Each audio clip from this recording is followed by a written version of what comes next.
What's up, Vision? What's going on, brother? What's up, my brother? I'm good. I am 1/5 of a collective called Spoken Soul 215 as myself.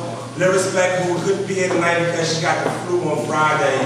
And like, she's like horribly sorry. She tried to get all her energy up yesterday, but it just didn't work. So she really wants to be here. So we kind of, pinch hitting for Philly style. Just Greg, Rhapsody, and Ruben Jones, we're doing an event called The Harvest. It's every first Wednesday of the month. It is Philadelphia's biggest open mic in the city's history.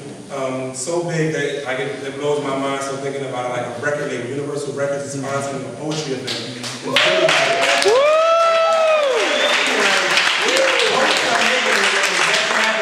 That's going to happen in Baltimore. It's going to happen in DC.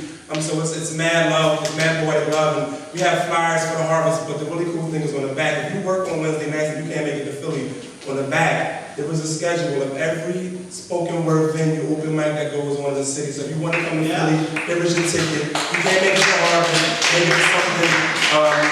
And by all means, be more. We will promote y'all events up there too. Like I got mad love for Archie and Complex and all of y'all.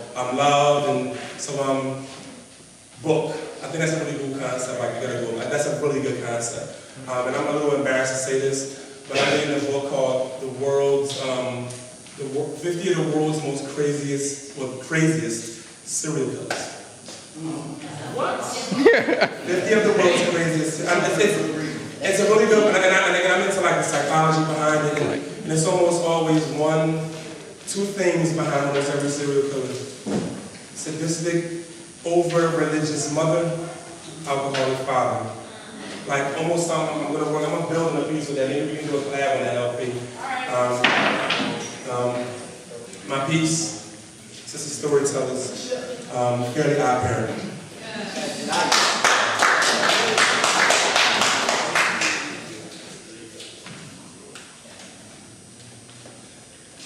The pitter-patter of little feet awake me on some Saturdays. Like unexpected wind gusts, he busts through the door, sits at the foot of my bed on the floor and turns the TV on. Fairly Odd Parents. How ironic. It's morning, Daddy, he says. He never misses an opportunity to wake his dear old dad, but it's all good because like his dad subtle, this is something he'd be even if he could, and I can't help but to stare at him like any proud father would. I'm a fairly odd parent. Father to a ghost, dad to an apparition, pop to a spirit, author of an omission. He only visits on weekends, like I've got joint custody with God, and every weekend is a jihad for guilt, for blood, spilled, and weakness. Speak now or forever hold your peace with the words. Would have been enough to save him, but I came in on the spot, so a proud father, I am not. Had the chance to be, the choice to be, but never had the voice to be, I silenced it. Felt guilt towards it, so I ignored it. Allowed my son to be aborted and resorted to wrapping myself in my politics. A woman should have the right to do what she wants with her body. A man should sit. For 7 years I did. For 7 years I hid, but I should have a 7-year-old kid and he reminds me with each visit as he's watching Fairly Odd Parents that I'm a fairly odd parent and it's fairly apparent I didn't deserve him or I would have fought harder. Instead of turning my son into a political martyr, it's more than daddy. He's my one and only mutilated miracle. Hard-learned lesson that this is what you get when you assassinate a blessing.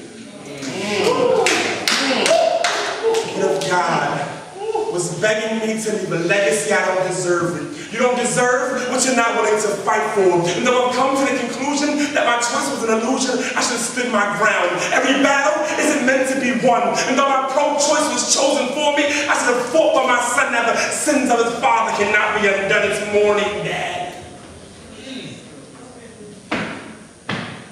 Daddy, I would have been a good one. Do I succumb to this self-imposed liberal democratic extortion that says, if you have a Y chromosome, you don't have a say in your son's abortion? I bought into it. Turned the miracle of life into an inconvenient incident. My son into an inconvenient coincidence like weeds. Easy to get rid of. Just pull them up from the roots. But vacuum wombs bear the strangest from its morning daddy. Wow. I try to pretend like those words don't faze me, but they plague me. I should have been his father. I am nothing more than a coward tormented by my son's ghosts. I didn't stand up for what I would have most he needed me to be his father, not some malformed feminist 3/5 of a man with mental castration. Not man enough to stand up for my son's salvation. Man means more than just having a phallus. My penis couldn't save my son's fetus. He, him, you needed me to be more than just a diplomat. You didn't need to fight over you, but me, forgot the politicians don't win wars, soldiers do. It's morning daddy.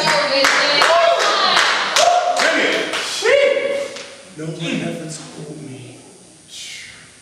No one ever told me that when I chose to be pro-choice, my choices would be chosen for me. I pray that this poem is my son's ticket to heaven at the years of my waiting, and that the thousands of tears shed over the years will serve as libation. I still believe in women's rights, but I believe in fathers' rights. Never again will I fade without a fight. Pro-choice doesn't mean no voice.